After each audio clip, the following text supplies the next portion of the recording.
여호와여, 주의 분노로 나를 책망하지 마시오며 주의 진노로 나를 징계하지 마옵소서. 여호와여, 내가 수척하였사오니 내게 은혜를 베푸소서. 여호와여, 나의 뼈가 떨리우니 나를 고치소서. 나의 영혼도 매우 떨리나이다. 여호와여, 어느 때까지니이까? 여호와여, 돌아와 나의 영혼을 건지시며 주의 사랑으로 나를 구원하소서. 사망 중에서는 주를 기억하는 일이 없사오니 스올에서 주께 감사할 자 누구리이까? 내가 탄식함으로 피곤하여 밤마다 눈물로 내 침상을 띄우며 내 요를 적시나이다. 내 눈이 근심으로 말미암아 쇠하며 내 모든 대적으로 말미암아 어두워졌나이다. 악을 행하는 너희는 다 나를 떠나라. 여호와께서 내 울음소리를 들으셨도다. 여호와께서 내 간구를 들으셨으며 여호와께서 내 기도를 받으시리로다. 내 모든 원수들이 부끄러움을 당하고 심히 떨며 갑자기 부끄러워 물러가리로다. 아멘. 우리가 이렇게 신앙생활을 하는 모습을 가만히 보면 은혜를 받았다라는 표현을 많이 씁니다. 그리고 그렇게 은혜를 받았다가도 또다시 삶 속에 나아가서 그 은혜를 잃어버리고 또다시 넘어졌다가 또다시 은혜를 받고 또다시 넘어졌다가 하는 이렇게 반복되는 마치 사사기의 이야기처럼 쭉 그렇게 살아가는 모습을 가지고 있을 때가 참 많습니다.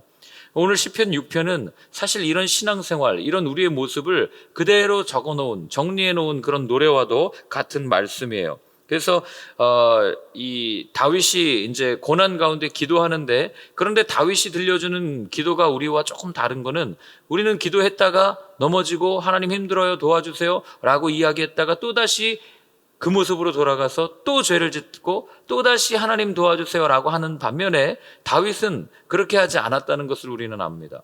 오늘 다윗의 기도를 한번 쭉 살펴보면서 아마 다윗이 그런 마음을 표현하거든요. 내가 다시는 죄를 짓지 않겠습니다. 내가 다시는 죄의 쳇바퀴를 돌듯이 그런 삶을 살지 않겠습니다라고 고백하는 그의 모습을 보게 됩니다. 그 모습을 보면서 우리는 어떤 기도를 어떻게 드려야 되는지 한번 살펴보았으면 좋겠습니다.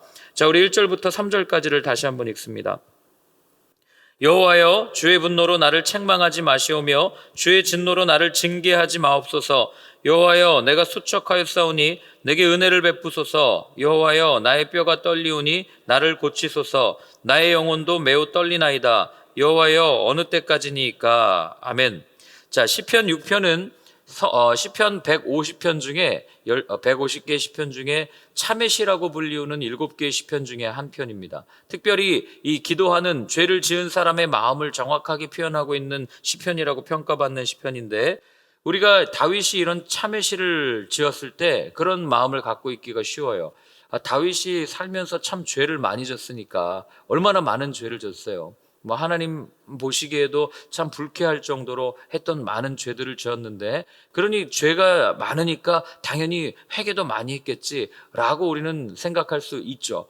그러나 다윗이 이런 참회시를 부를 때는 내가 죄를 이만큼 지었기 때문에 그 죄를 회개합니다라고 하는 그런 마음보다는, 그 다윗이 제가 며칠 전에 말씀드렸잖아요. 이 다윗을 만난 하나님, 다윗이 만난 하나님, 다윗을 부른 하나님은 다윗에게 있어서는 어떤 예배, 하나님의 거룩함, 하나님 앞에 나아가는 그런 삶의 모습을 가지고 예배를 다윗이 하나님을 만났다고 말씀드렸는데, 마찬가지로 다윗은 그렇게 늘 하나님 앞에 서기를 갈망했던 사람이에요.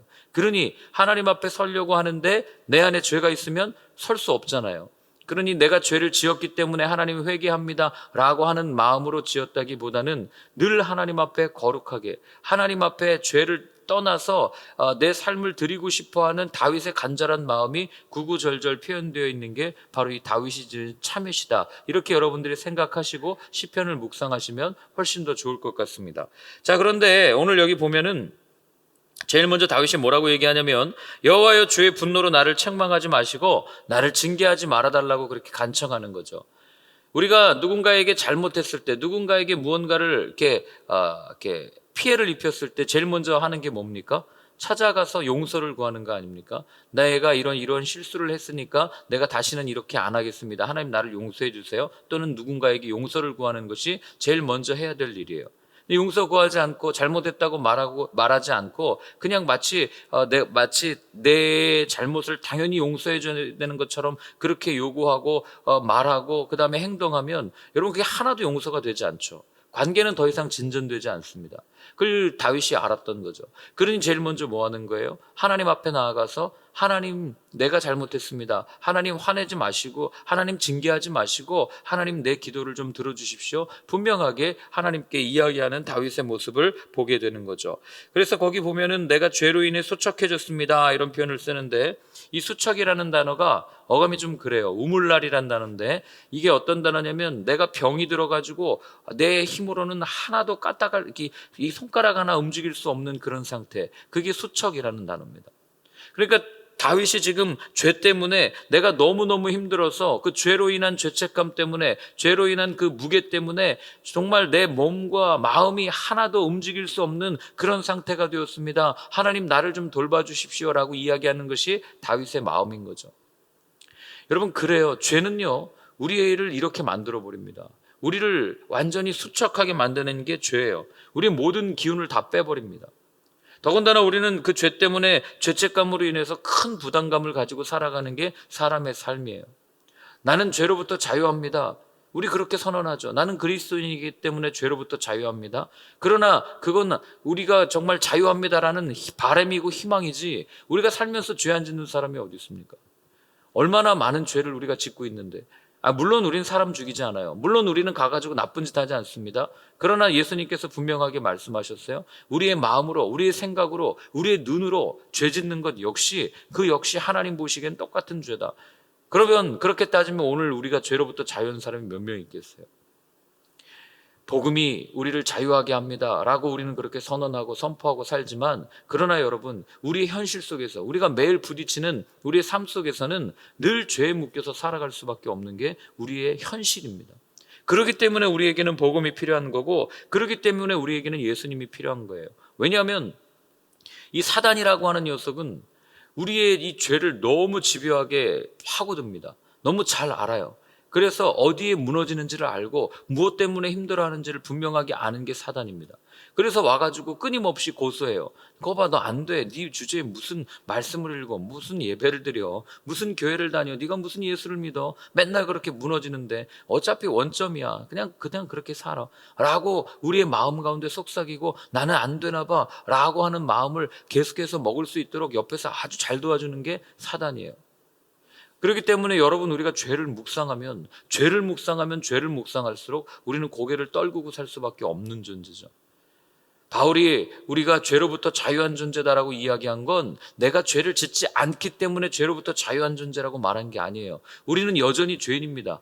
오늘도 죄질 거고 내일도 죄질 거예요. 그러나 바울은 그 가운데 우리에게 약속하신 그 성령님, 우리에게 약속하신 십자가의 보혈, 그것을 의지할 때 비록 우리는 죄인의 모습으로 살지만 그 복음이, 그 말씀이 나를 의인으로 바꾸어 줄 수 있고 그 의인으로 만들어 준다는 그 분명한 사실을 바울이 알았기 때문에 바울은 그렇게 우리는 죄로부터 자유한 사람입니다라고 선언할 수 있었던 겁니다.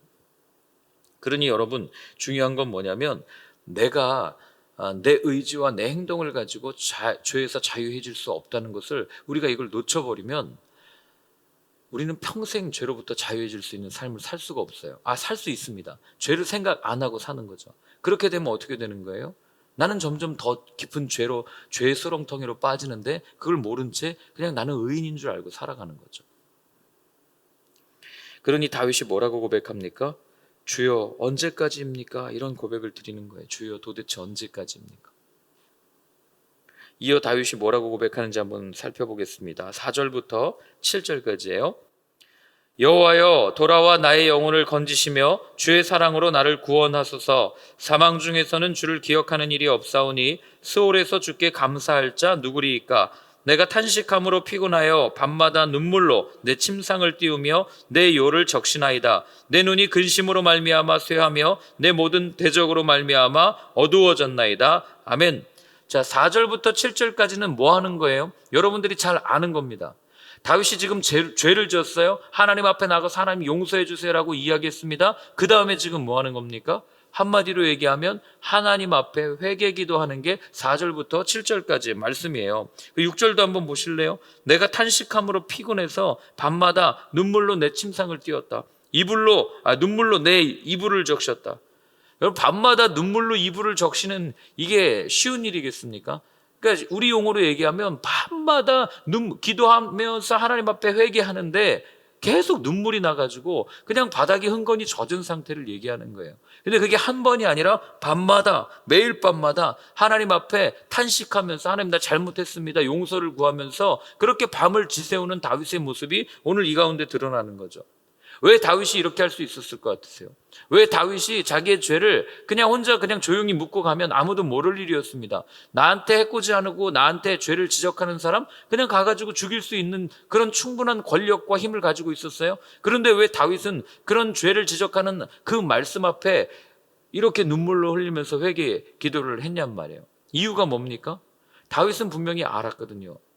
내 죄를 달아보시는 분이 누군지를 알았고, 그래서 괴로워했고, 그리고 그분의 말씀, 그분의 약속을 믿고 그 내 죄를 회개하면 하나님께서 다시 나를 회복시키시고 나를 세우실 것이라는 것을 분명히 알았기 때문에 그래요.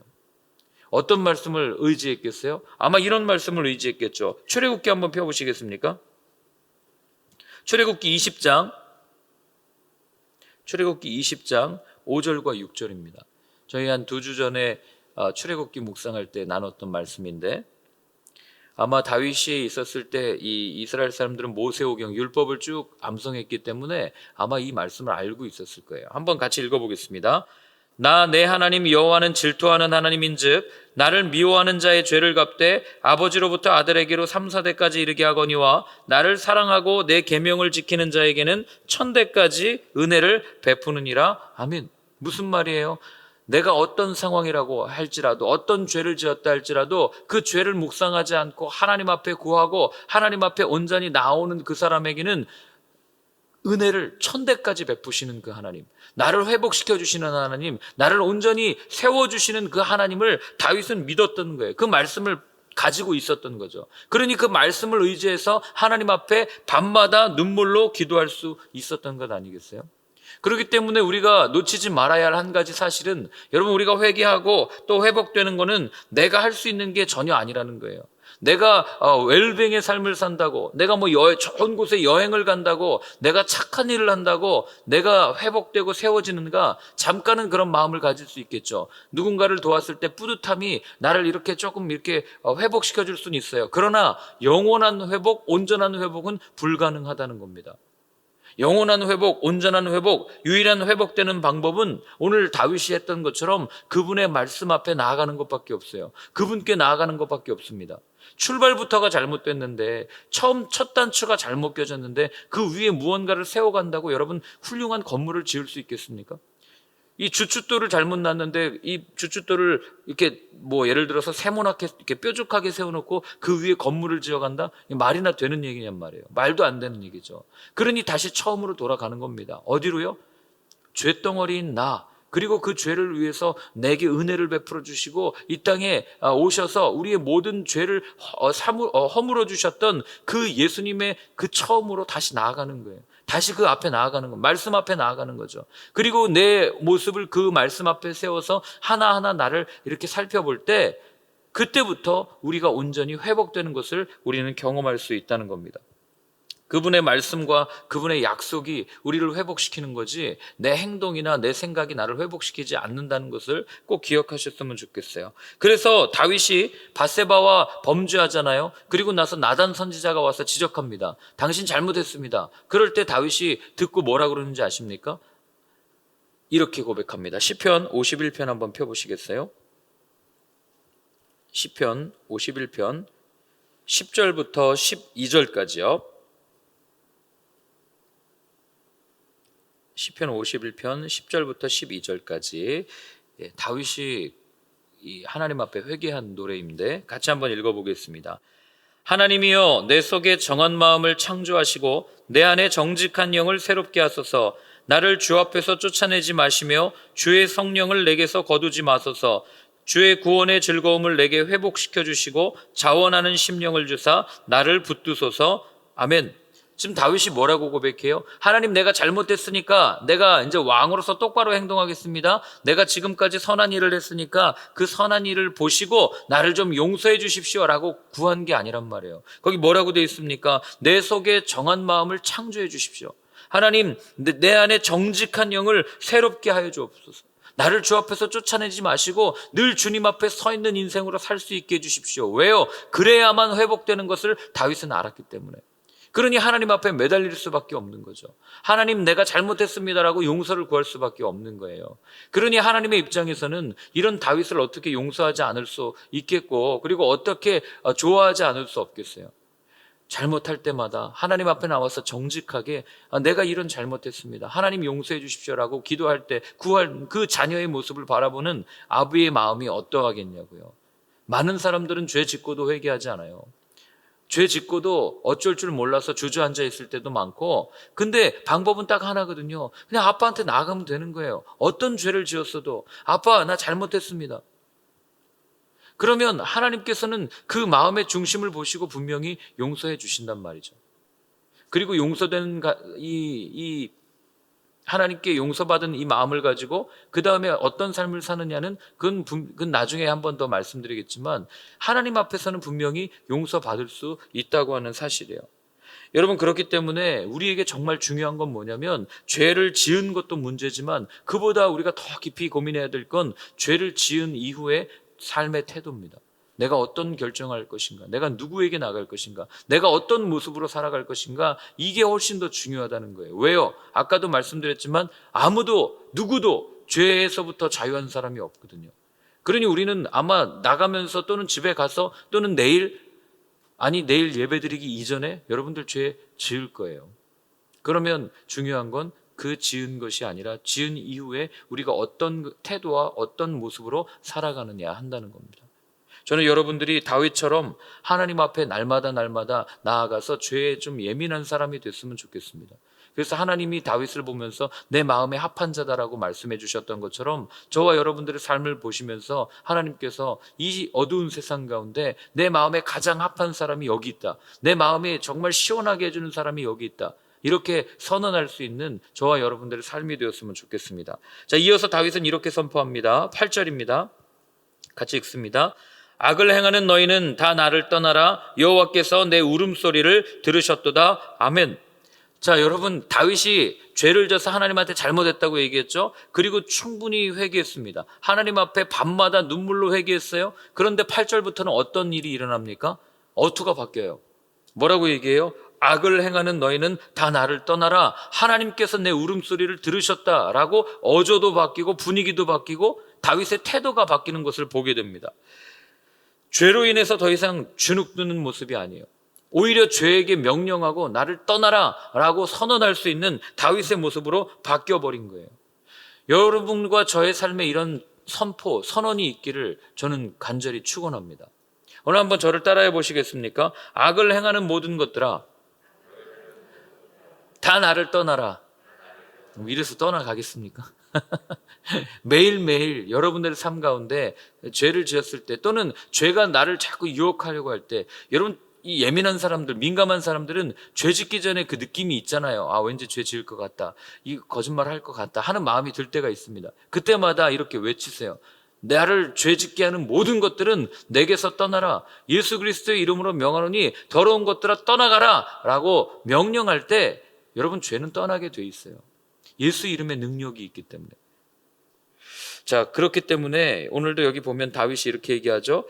다 나를 떠나라. 다윗이 이렇게 할 수 있었던 이유는요, 회개했기 때문인데, 그 회개가 뭐예요? 하나님 앞에서, 여러분 그거 있죠. 왜 이렇게 등산 같은 데 가면은 내려올 때 등산로에 보면은 에어프레셔 같은 거 놓고 이렇게 칙 해가지고 몸에 흙 같은 거 털고 뭐 이렇게 하는 거 있잖아요. 이게 회개예요. 우리 안에서, 물론 그건 다 떨어지지 않는다 할지라도 하나님의 이 에어 컴프레셔는 완전히 떨어내게 해주실 줄 믿습니다. 그걸 뿌려가지고 우리의 죄를 완전히 털어내는 것, 이게 회개거든요. 그렇게 털어내고 나면 다윗이 알았다는 거예요. 이제 나는 자유한 거죠.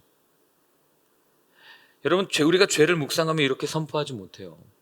다윗처럼, 그래요 하나님, 나는 비록 죄를 지었지만 하나님의 말씀에 의지해서 하나님 앞에 서서 내 죄를 다 떨어내고, 이제는 내가 죄에 끌려다니는 인생이 아니라 이제는 내가 죄로부터 자유해져서 죄에게 명령하고 죄를 무릎 꿇기고 죄의 유혹을 꾸짖고 그렇게 완전히 자유해지는 삶을 살겠습니다라고 이 변화된 존재를 이야기하는 게 다윗의 선포입니다.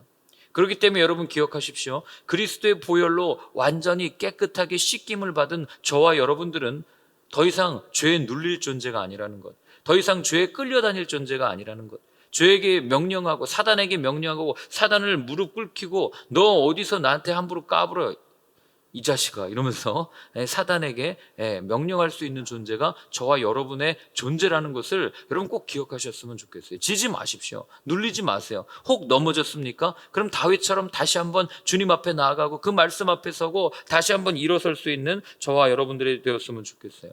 파스칼이 아주 유명한 말을 남기거든요. 세상에는 두 부류의 사람이 있다. 한 부류는 내가 의인으로 생각하는 죄인이고 한 부류는 내가 죄인이라고 생각하는 의인이다. 어느 삶을 선택하시겠습니까? 저는 후자의 삶이었으면 좋겠어요. 나는 늘 죄인이라고 생각하지만 그러나 그분의 보혈로 성령님께서 함께해 주심으로 하나님 보시기에는 늘 의인으로 살아갈 수 있는 삶. 다윗이 이렇게 당당할 수 있는 이유는 9절과 10절 마지막에 나옵니다. 한번 같이 읽습니다. 여호와께서 내 간구를 들으셨으며 여호와께서 내 기도를 받으시리로다. 내 모든 원수들이 부끄러움을 당하고 심히 떨미어 갑자기 부끄러워 물러가리로다. 자, 왜 다윗이 이렇게 당당할 수 있습니까? 이렇게 기도하고 죄에게 선포할 수 있어요? 오늘 여기를 보면 뭐라고 그래요? 여호와께서 내 간구를 들으셨다. 여호와께서 내 기도를 받으셨다. 한마디로 얘기하면 들어주시는 분이 계시기 때문에 그분이 분명히 응답하실 거기 때문에 나는 그분을 믿음으로 내가 이렇게 변화되었습니다. 이렇게 선언할 수 있는 거예요. 그럼 우린 질문합니다. 아니 그러면 내가 구하는 것, 내가 하나님 앞에 기도하면 모든 것 다 들어주십니까? 여러분 다 들어주셨습니까? 저는 거의 다 들어주셨어요. 부러우십니까? 여러분들 다 들어주실 거예요. 때가 되면. 아직 안 들어주시는 것 뿐이죠. 그러나 그렇게 하나님께서 들어주시는 데는 한 가지 조건이 필요해요. 그게 뭐겠습니까? 이걸 생각하면 돼요. 기도가 뭐라고 여러분 정의를 내리세요? 기도는 대화잖아요. 대화를 하려면 관계가 맺어져야 되죠. 그리고 좋은 대화를 하고 무언가 요청하고 무언가 이렇게 할 수 있는 사이가 되려면 관계가 좋아야 되는 거예요. 관계가 좋아지려면 딱 한 가지, 그냥 사랑하면 됩니다. 사랑하면 관계가 좋아질 수밖에 없죠. 그러니 다윗이 이렇게 이야기할 수 있었던 이유는 하나님과의 좋은 관계를 맺었기 때문이고, 하나님과 좋은 관계를 맺을 수 있었던 이유는 전심으로 하나님을 사랑하는 삶을 살았기 때문에 언제든지 하나님 앞에 나아가서 하나님께 이런 요청과 기도를 드릴 수 있었다는 것을 여러분들이 꼭 기억하셨으면 좋겠습니다. 그렇기 때문에 여러분들이 하나님 내 기도도 들어주세요 라고 말하기 이전에 먼저 하나님을 사랑하는 마음으로 가득하면, 그 기도 들어달라고 하지 않아도 하나님께서 때가 되면 다 들어주신다는 것, 이걸 여러분들이 꼭 기억하는 하루가 되었으면 좋겠습니다. 오늘 우리 한번 같이 기도할 때는 기도하기 전에 아까 불렀던 찬양을 오늘 좀 같이 불렀으면 좋겠어요. 정결한 마음 주시옵소서.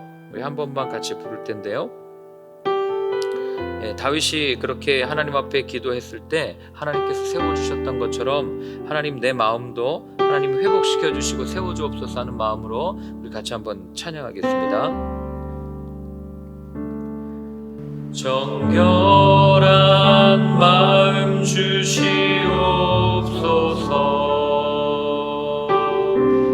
오 주님, 정직한 영을 새롭게 하소서.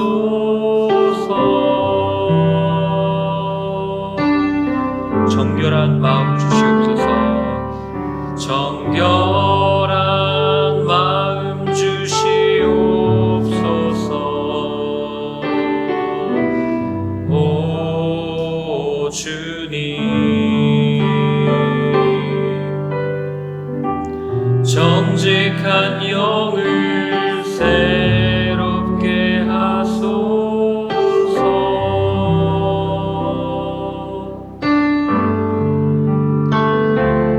나를 주님 앞에서 멀리하지 마시고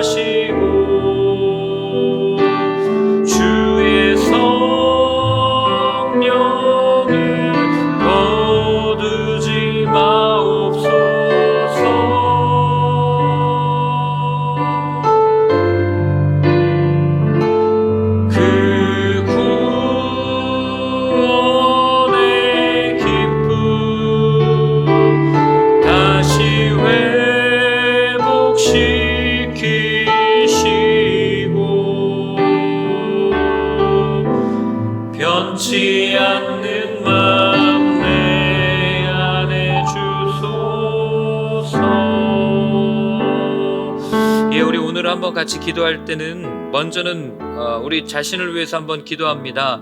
하나님, 다윗이 고백했던 것처럼 정말 내가 다시 그 주님의 말씀 앞에 서기를 원합니다. 하나님, 어떤 상황 속에서도 나를 붙들고 계시는 하나님의 손길을 놓지 않기를 원합니다. 하나님, 내 안에 구원의 기쁨을 회복시켜 주시고 여전히 내 현실로 찌들어 있다면, 내 현실로 주눅들어 있다면 하나님, 오늘 다시 한번 눈을 들어 주님을 바라보며 온전히 회복케 하시고 소성케 하시는 하나님을 바라보며 달려갈 수 있는 내 삶이 되게 하여 주옵소서. 우리 그렇게 한번 같이 기도하겠습니다. 하나님 아버지, 그렇습니다. 하나님, 내가 누구를 바라보겠습니까? 어떤 것을 의지하겠습니까? 하나님, 오늘 주님 앞에 온전히 기도하며 나아갑니다. 하나님, 다시 한번 그 말씀 앞에 나를 초청하여 주시니 감사합니다. 하나님, 내 모든 삶의 모든 문제들까지도 다 하나님 앞에 내어놓고 나아갈 때 하나님, 그 모든 것들이 다시 한번 나를 회복시키시고 하나님의 말씀이 나를 소성케 하는 것을 경험할 수 있는 저희 모두의 삶이 되어줄 수 있도록 주님 도와주시옵소서. 오늘도 주님 앞에 부르짖습니다. 주님께 나아갑니다. 하나님, 나를 회복시킬 수 있는 것, 하나님, 내 자신이 아님을 다시 한번 확인했습니다. 그 말씀이 나를 이끌어가는 삶이 되게 하시고 그 말씀 따라 한 걸음 한 걸음 나아갈 때 하나님께서 이끌어오시고 인도하시는 그 아름다운 열매를 맛보는 모두의 삶이 되어줄 수 있도록 주님 도와주시옵소서. 우리 한 번 더 같이 기도할 때는 우리 정말 이 땅을 위해서 한번 기도했으면 좋겠습니다. 특별히 이 가로수길을 위해서 한번 기도했으면 좋겠습니다. 하나님이 여전히 탐욕과 음란과 쾌락으로 가득한 이 땅입니다. 이곳입니다. 하나님, 이곳에 하나님의 말씀이 필요합니다. 이곳에 하나님의 은혜가 필요합니다. 하나님의 복음이 필요합니다. 하나님, 그들이 그 말씀 앞에 서서 하나님께 돌아올 수 있는 하나님 은혜를 이곳 가운데 허락하여 주옵소서. 이 땅 가운데 허락하여 주옵소서. 오늘은 우리가 가로수길을 올려드리며 하나님 앞에 한번 같이 기도하겠습니다. 아버지 하나님, 그렇습니다. 하나님, 이 거리를, 이 길을, 이 땅을 하나님 앞에 올려드립니다. 하나님, 너무나 많은 영혼들이 자기가 따르는 그 삶의 모습을 따라서, 육욕을 따라서, 정욕을 따라서, 자기의 마음을 따라서, 쾌락을 따라서 하나님 살아가는 이 땅 가운데 하나님, 진정으로 복음이 필요합니다. 진정으로 주님의 말씀이 필요합니다. 하나님의 말씀이 필요합니다. 하나님, 여전히 사망의 그늘에 앉아 죽어가는 저 많은 영혼들 가운데 하나님의 말씀을 외치게 하여 주옵소서. 하나님의 말씀을 듣게 하여 주옵소서. 하나님, 저들이 하나님을 만나야 살지 않겠습니까? 주님을 만나야 살지 않겠습니까? 하나님, 어느 때까지 저들이 저렇게 살다가 하나님 그렇게 나아갈 수 있겠습니까? 아버지 하나님, 간절히 원하오니 하나님, 저들 가운데 하나님의 말씀이 외쳐지게 하시고 하나님의 말씀이 들려지게 하시고 하나님, 이 거리를, 이 앞을 지나가는 많은 영혼들이 다시 한번 이곳을 지나갈 때마다 하나님을 묵상하고 하나님을 생각할 수 있는 그런 거리가 되어줄 수 있도록 하나님 도와주시옵소서. 우리 마지막으로 한 번만 더 같이 기도하겠습니다. 오늘 함께 같이 기도할 때는 하나님, 내일 드리는 예배를 주님께 올려드립니다. 하나님, 이곳에서 함께 드리는 그 예배 가운데 하나님, 우리의 죄가 고백되게 하시고 우리의 삶이 고백되게 하시고 우리가 다시 한번 말씀 앞에 서겠다는 결단이 있게 하셔서 우리의 모든 영혼들이 온전히 회복되는 것을 경험하는 그 모든 성도님들 될 수 있도록, 이 땅의 모든 교회들이 될 수 있도록 우리 한번 같이 기도하겠습니다. 하나님 아버지, 또 내일 함께 많은 교회들이 예배를 드립니다. 하나님, 그 예배를 드리며 나아가는 아버지 그 시간마다 주님 함께 해주셔서 하나님의 말씀이 선포되어질 때마다 그 말씀이 우리의 심령과 골수와 이 모든 것들을 찔러 쪼개기까지 하는 것을 경험할 수 있는 아버지 하나님 예배가 될 수 있도록 도와주셔서 우리가 다시 한번 온전히 말씀으로 소성케 되고 말씀으로 회복되는 것을 경험할 수 있는 이 땅의 모든 교회들이 되어줄 수 있도록 하나님 아버지 함께하여 주시옵소서. 이제는 우리 주 예수 그리스도의 크신 은혜와 하나님 아버지의 사랑과 성령의 인도하심이 주의 말씀 앞에 서겠다고 결단하며 주님께로 나아가겠다고 결단함, 그래서 주님께서 우리를 회복시켜 주시는 것을 경험하겠다고 다짐하는 모든 분들 머리 위에 이제로부터 영원까지 늘 함께하여 주옵시기를 간절히 축원하옵나이다.